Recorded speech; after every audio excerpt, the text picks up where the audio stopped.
What may originally seem to be just a 10-mile sightseeing opportunity can easily turn into an interesting expedition.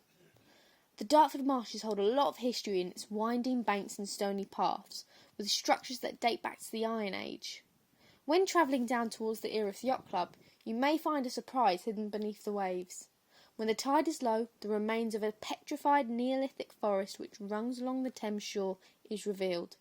The forest was thought to have stood for 2,000 years until the rising water levels flooded and buried the forest.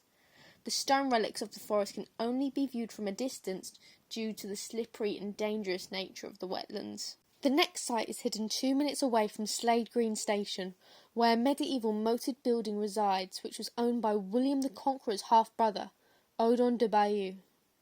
The moat was built as a symbol of aristocratic status and is surrounded by 300-year-old willow trees that were planted to shade livestock.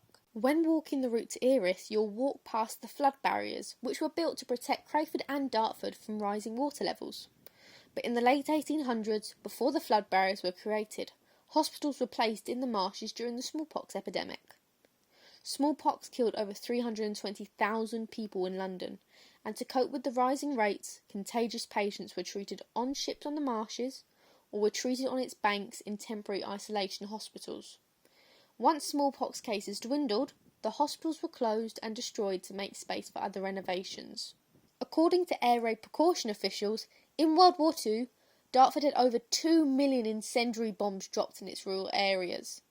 To protect Dartford from further attack, ammunition bunkers were built on the marshes in the 1930s, which helped form a protective ring around London to defend against any aircraft advances from the east. Once the war was over, the bunkers were abandoned and now only a shell of them remain. While a lot of these historical sites are on private properties, they can still be seen from public pathways.